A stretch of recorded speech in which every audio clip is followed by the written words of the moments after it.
Hello everyone, welcome to my channel nursing classes. आज की हमारी क्लासेस का वीडियो है third stage of labour and its management, जो कि सेकंड पार्ट है। फर्स्ट पार्ट में हम पढ़ चुके हैं introduction of third stage of labour, principle of third stage of labour, physiological changes of placenta and structure देखा था हमने प्लेसेंटा का। देन आज हम पढ़ेंगे स्टेप्स ऑफ मैनेजमेंट। तो वीडियो शुरू करने से पहले प्लीज़ चैनल को सब्सक्राइब कर दीजिए, लाइक कर दीजिए, शेयर कर दीजिए एंड बेल आइकन पर प्रेस कर दीजिए। तो चलिए हम बढ़ते हैं अपने आज की क्लासेस में। आज हम पढ़ेंगे स्टेप्स ऑफ मैनेजमेंट। देखिए, टू मेथड होती हैं मैनेजमेंट की, टू मेथड्स होती हैं। फर्स्ट है एक्सपेक्टेंट मैनेजमेंट एंड सेकंड है एक्टिव मैनेजमेंट। एक्सपेक्टेंट मैनेजमेंट का मतलब है अपेक्षित प्रबंधन। मीन्स इसमें हम जो क्लाइंट है हमारी, उसी से हम अपेक्षा करते हैं कि नेचुरली तरीके से जो प्लेसेंटा है वो बाहर आ जाए। So this is traditional method. यह काफ़ी समय पहले यूज किया जाता था। अब हम क्या करते हैं, एक्टिव मैनेजमेंट करते हैं। अच्छा, इसमें एडवांटेजेस क्या हैं, डिसएडवांटेजेस क्या हैं, ये हम आगे पढ़ेंगे। एक्टिव मैनेजमेंट का मतलब यहाँ पर है सक्रिय प्रबंधन, है ना। सो आगे हम पढ़ते हैं expectant management. In expectant management uterotonic drug are not given prophylactically. The cord may or may not be clamped early and the placenta is delivered by maternal effort. Okay. Expectant management में क्या होता है, यूट्रोटॉनिक drug नहीं दी जाती थी। इसमें क्या होता था, वॉच होता था, ऑब्जर्वेशन होता था, वेट किया जाता था कि मैटरनल एफर्ट मतलब कि महिला की ताकत से ही और महिला का जो भी एफर्ट है उसी से क्या हो, प्लेसेंटा बाहर आए।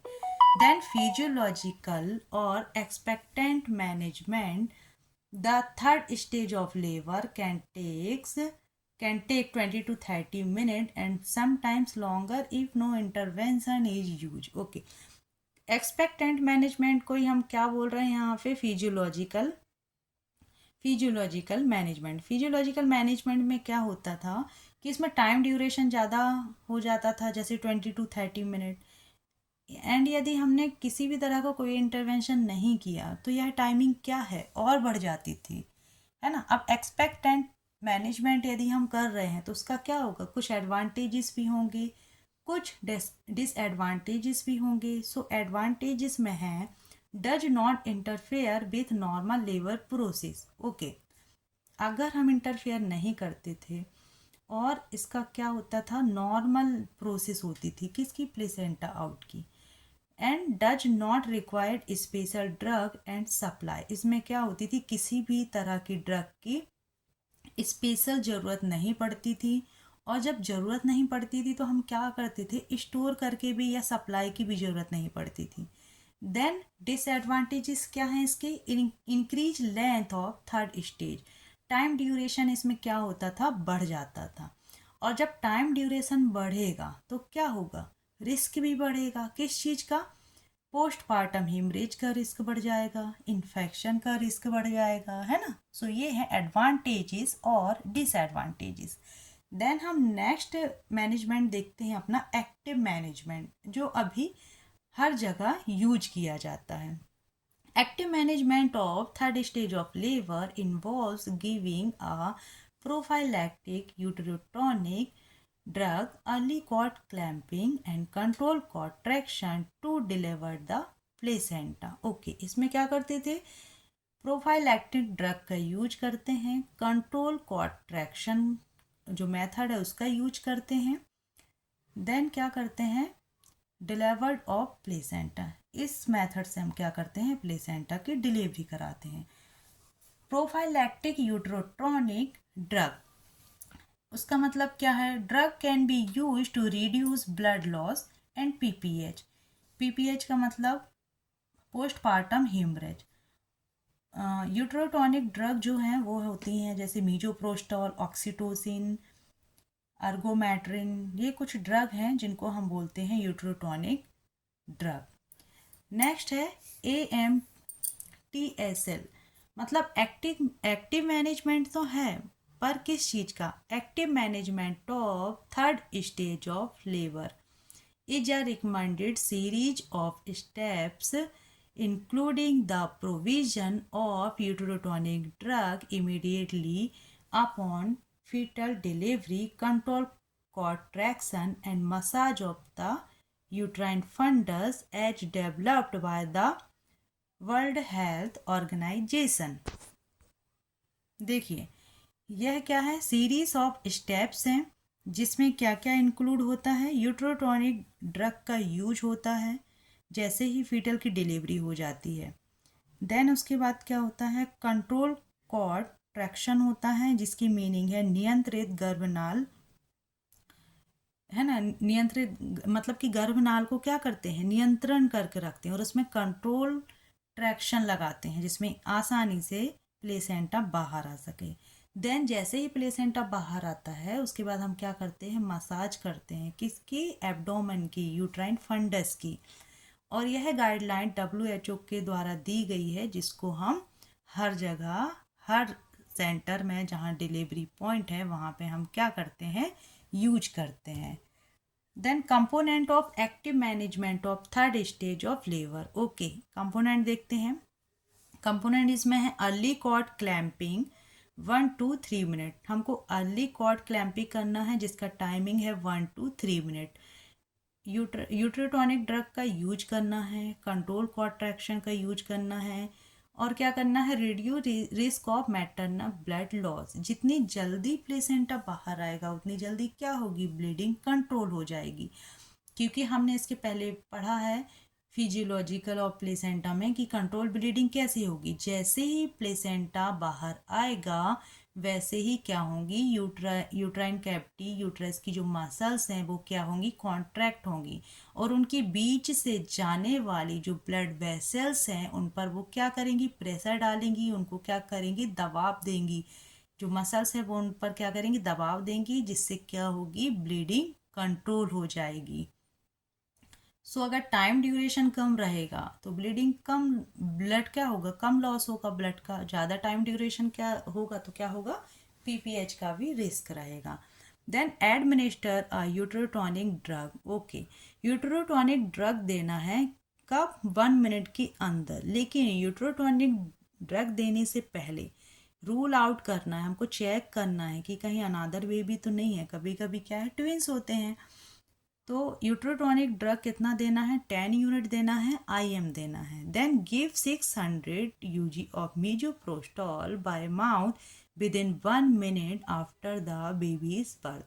ओके, 600 mg की मीजोप्रोस्टॉल टैबलेट देना है। कब देना है, यदि ऑक्सीटोसिन इंजेक्शन नहीं है तो हमको टैबलेट देना है, बाय माउथ देना है, और वो भी कैसे देना है, 1 मिनट के अंदर। नेक्स्ट हम देखते हैं 6 स्टेप्स होते हैं active management of third stage of labour की। तो उसकी सीक्वेंसेस देख लेते हैं। सबसे पहला स्टेप्स है check the uterus. Okay, is there a second baby.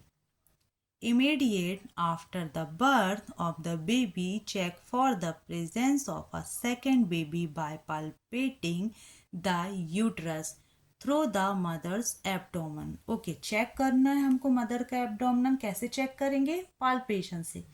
Rule out करेंगे कि कहीं दूसरा बेबी तो नहीं है। जैसे ही ये फर्स्ट बेबी डिलीवर्ड हुआ हमने क्या किया, चेक कर लिया कि कहीं अनदर बेबी प्रेजेंस तो नहीं है।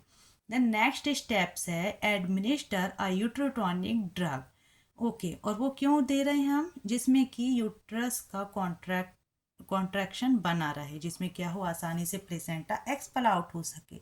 सो हमको क्या करना है, या हमारे पास ऑक्सीटोसिन है तो हम वो दे सकते हैं। कितना, 10 यूनिट देना है हमको, जो इंजेक्शन में अवेलेबल रहता है। अगर इंजेक्शन में नहीं है ऑक्सीटोसिन तो हमको क्या करना है, मीजोप्रोस्टॉल टैबलेट देना है। कितनी देना है, 600 mg देना है बाय माउथ। देखिए इस तरह से इंजेक्शन हमको लगाना है अपर थाई में। Then apply control cord traction with counter pressure. Okay, जो कॉर्ड है उस पर हमको ऐसा प्रेशर लगाना है, ऐसा ट्रैक्शन लगाना है कंट्रोल करके, ज़्यादा खींचना भी नहीं है। और कब लगाना है, जब यूट्रस क्या हो, कॉन्ट्रैक्ट हो, जैसे ही हम मेडिसिन देंगे उसके 2-3 मिनट बाद यूट्रस क्या होगा, कॉन्ट्रैक्ट होने लगेगा और कंट्रोल कॉर्ड ट्रैक्शन होगा। कंट्रोल कॉर्ड ट्रैक्शन होगा तो क्या होगा, उसमें कुछ साइन दिखाई देंगे, जैसे कि जो लेंथ है अम्बिलिकल कॉर्ड की वो क्या होगी, बढ़ जाएगी। देन गश ऑफ ब्लीडिंग हो सकती है, क्योंकि हमने पढ़ा है फिजियोलॉजिकल ऑफ प्लेसेंटा में कि प्लेसेंटा सेपरेट होगा, है ना। जैसे ही हम मेडिसिन देंगे क्या होगा, प्लेसेंटा सेपरेट होना स्टार्ट करेगा।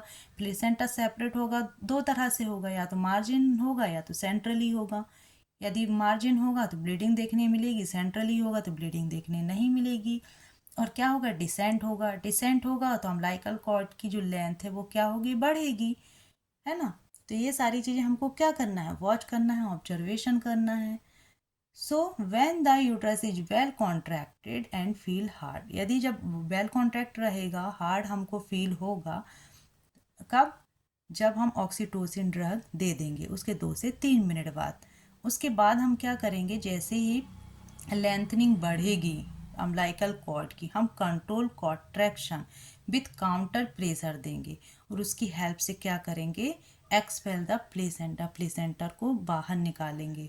Then right hand is pulling the clamp umbilical cord making traction, while the left hand is exerting counter pressure on the lower abdominal just above the pubis bone। Okay, right hand से हम क्या करेंगे, pulled करेंगे, जो umbilical cord clamp है उसको पकड़ के रखेंगे। देन बाएं हाथ को हम क्या करेंगे, प्यूबिस बोन के जस्ट थोड़ा सा ऊपर रखेंगे और क्या करेंगे, काउंटर प्रेशर देंगे इस तरह से।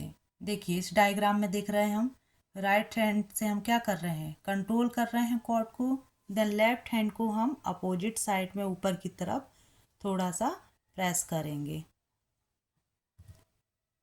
देन उसके बाद कौन सा स्टेप्स आता है, massage of the uterus.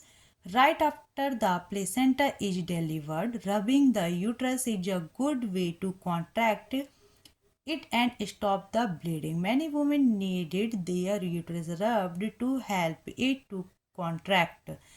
Okay, जैसे ही प्लेसेंटा बाहर आता है वैसे ही क्या करना है हमको, मदर के एब्डोमेन में हाथ रख के रविंग करना है, मसाज करना है, जिसमें कि यूट्रस कॉन्ट्रैक्ट हो जाए और ब्लीडिंग क्या हो, स्टॉप हो जाए।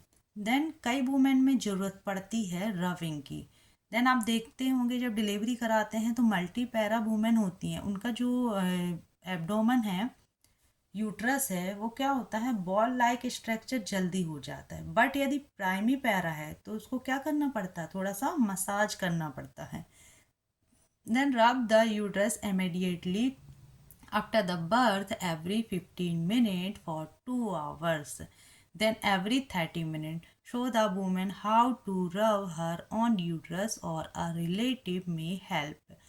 ओके, जिन महिलाओं में यदि यूट्रस कॉन्ट्रैक्ट नहीं हो रहा है तो हमको क्या करना है, 2 घंटे में हर 15 मिनट में उसको यूट्रस में क्या करना है, मसाज करना है।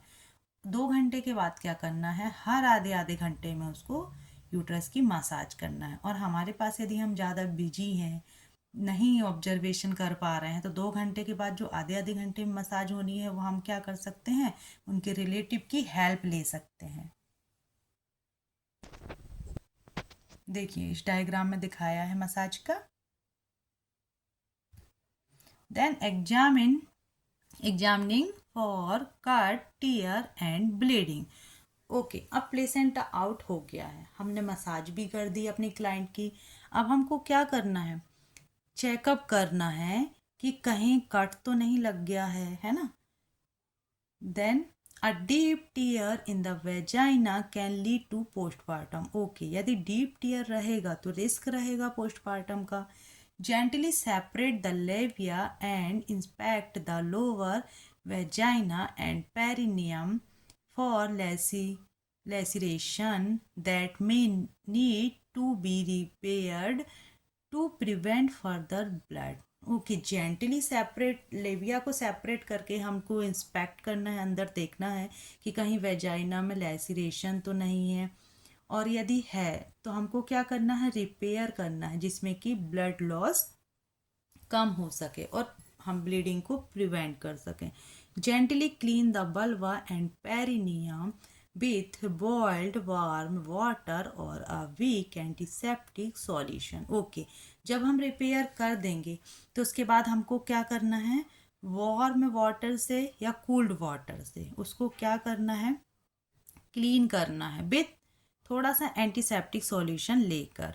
Apply a clean pad with firm pressure to the area that is bleeding for about 10 minutes. If bleeding continue after the time, refer the woman immediately, keeping the pressure applied to the wound. Okay, जिस जगह से यदि लग रहा है कि bleeding हो रही है, डिलीवरी के बाद थोड़ी देर तक ब्लीडिंग होती है वैसे, तो उसमें क्या करना है, सैनिटाइजरी पैड लगा के हमको रखना है, 10 मिनट तक थोड़ा सा प्रेशर देना है। और यदि लग रहा है कि 10 मिनट के बाद भी ब्लीडिंग कंट्रोल नहीं हुई है तो हमको क्या करना है, अपनी क्लाइंट को रेफ़र करना है। नेक्स्ट स्टेप्स है हमारा, examine the placenta and fetal membranes. Okay, अब हम प्लेसेंटा एक्सपेल आउट हो गया है तो हम क्या करेंगे, प्लेसेंटा का एग्जामिनेशन करेंगे कि उसमें से कहीं कोई पार्ट यूट्रस में तो नहीं रह गया है।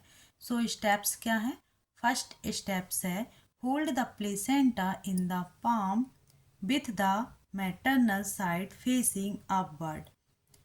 Make sure that all the lobules are present and fit together. Okay, placenta को अपने हाथों में हमको पकड़ना है और अपने हाथ दोनों हाथों में पकड़ेंगे, और दोनों हाथों में पकड़ने के साथ हमको याद रखना है कि जो मैटरनल पार्ट है, हमने प्लेसेंटा में पढ़ा था maternal side and fetal side. So maternal side को क्या करना है, हमको ऊपर की तरफ रखना है, और ऊपर की तरफ रखने पर हमको ये देखना है कि उसमें जो लोब्यूल्स होते हैं 16 to 20 वो प्रेजेंट हैं या नहीं। मान लीजिए उसमें से एक पार्ट यदि मिसिंग है तो हम ये समझेंगे कि प्लेसेंटा का जो वन लोब्यूल्स है वो क्या है, यूट्रस में रह गया है। देन सेकंड स्टेप्स है, then hold the cord with one hand, allow the placenta and membrane to hang down. Okay, फिर एक हाथ से नाल को ऐसे पकड़ना है अपन को जिससे प्लेसेंटा और झिल्ली नीचे की तरफ लटक जाए, जो उसकी मेम्ब्रेन्स है वो क्या हो, हैंग डाउन हो जाए। देन उसके बाद क्या करना है, यह सुनिश्चित करने के लिए कि कहीं मेम्ब्रेन का पार्ट अंदर है या नहीं है, मतलब मेम्ब्रेन से जब बेबी आता है तो हमको ये देखना है कि एक ही होल है, कहीं दूसरी जगह होल तो नहीं है। यदि आसपास भी होल है मेम्ब्रेन में तो इसका मतलब क्या है, मेम्ब्रेन यूट्रस के अंदर रह गई है। देन नेक्स्ट स्टेप्स है, place the other hand inside the membranes, spreading the fingers out to make sure that the membrane are complete. Okay, चारों तरफ हमको मेम्ब्रेन को थोड़ा सा देखना है कि कहीं कोई मेम्ब्रेन यूट्रस के अंदर तो नहीं रह गई है। Then ensure that the position of cord attachment to the placenta is normal, and inspect the cut end of the cord for the presence of 2 arteries and 1 vein. Okay, उसके बाद जो कॉर्ड का अटैचमेंट है वो हमको check करना है कि वो कॉर्ड का जो अटैचमेंट है वो सेंट्रली अटैच है या नहीं है। और जहाँ से हम कॉर्ड को कट करते हैं वहाँ पे हमको ये देखना है कि 2 arteries एंड 1 vein है या नहीं। Then if the membranes tear, gently examine the upper vagina and cervix of the woman. You must wear sterile disinfected gloves and use a sponge forceps to remove any pieces of membrane that are present.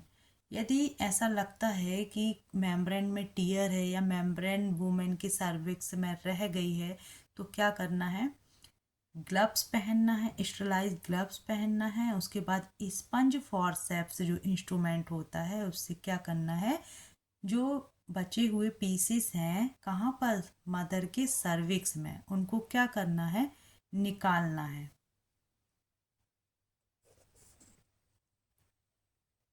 देखिए इस तरह से diagram में, यह placenta है जिसमें क्या है, ये फीटल साइट है। देन मदर साइट हमको दोनों हथेलियों में इस तरह से पकड़ना है और लोब्यूल्स को क्या करना है, चेक करना है कि कहीं कोई पीस मिसिंग तो नहीं। यदि मिसिंग होगा तो इस तरह का साइन हमको दिखाई देगा। देन उसके बाद हमको इस तरह से मेम्ब्रेन को करना है और चारों तरफ से चेक करना है कि कहीं कोई होल तो नहीं है, कहीं कोई मिसिंग पार्ट तो नहीं है, किसका, मेम्ब्रेन का। देन जहाँ से हम अम्बिलिकल कॉर्ड को कट करते हैं वहाँ पे हमको देखना है ये 2 आर्टरीज है या नहीं और 1 वेन है या नहीं। सो इस तरह से हम प्लेसेंटा का एग्जामिनेशन करते हैं। ओके, 6 स्टेप्स ऑफ मैनेजमेंट हमारे कंप्लीट होने के बाद हमको क्या करना है, इन्फेक्शन प्रिवेंशन एंड डीकंटामिनेशन करना है। किसका, इंस्ट्रूमेंट का। So removing gloves, rinse outside surface of gloves with decontamination solution 0.5% chlorine solution। Okay, अपने जो ग्लव्स हैं उसको हमको क्या करना है, रिमूव करना है। एंड जो आउटसाइड ऑफ ग्लव्स है उसको ही हमको क्या करना है, जो 0.5% का क्लोरीन सॉल्यूशन हम बनाते हैं उसमें डिकंटामिनेट करना है। Then dispose of gauze, swabs and waste material in yellow bin। हम सभी को पता है कि जो भी गॉज पीस निकलते हैं, वेस्ट मटेरियल निकलता है, वो हम कहाँ डिस्कार्ड करते हैं, येलो बिन में। Then dispose of needle and sharp in a sharp disposal. Place instrument in 0.5% chlorine solution for 10 minute for decontamination. जो भी इंस्ट्रूमेंट यूज होते हैं जैसे कि किडनी ट्रे है, स्पंज फॉरसेप्स है, आर्टरीज फॉरसेप्स है, जो ऑल इंस्ट्रूमेंट ऑफ डिलीवरी में यूज होते हैं वो हमको क्या करना है, डीकंटामिनेट करना है 0.5% क्लोरीन सॉल्यूशन में 10 मिनट के लिए। Then dispose the placenta should be done in a correct safe culturally appropriate manner. Okay, हमको ये भी तय करना है कि हमको प्लेसेंटा कहाँ पे डिस्कार्ड करना है, येलो बिन में करना है और उसमें विथ ब्लीच होना चाहिए और सेफली उसको कल्चरली क्या करना है, अप्रोप्रिएट मैनर में हमको क्या करना है, डिस्कार्ड करना है। इतना करने के बाद हमको मदर को ऑब्जर्वेशन भी करना है। ऑब्जर्वेशन पीरियड हमारा 2 आवर्स का होता है। उसमें हम मदर को बताएंगे कि बेबी को कैसे ब्रेस्ट फीडिंग कराएगी, वो उसको डाइट के बारे में बताएंगे, कुछ एनाल्जेसिक मेडिसिन देंगे उसको और उसको प्रॉपर रेस्ट के लिए बताएंगे, पर्सनल हाइजीन के लिए बताएंगे, हेल्थ एजुकेशन देंगे। देन उसको अगर सारी कंडीशन नॉर्मल है, मदर बेबी दोनों नॉर्मल हैं, तो उसको क्या करेंगे, हम दूसरे वार्ड में शिफ्ट कर देंगे। अगर आप सबको वीडियो पसंद आया हो तो प्लीज़ लाइक शेयर सब्सक्राइब कर दीजिएगा। Thank you.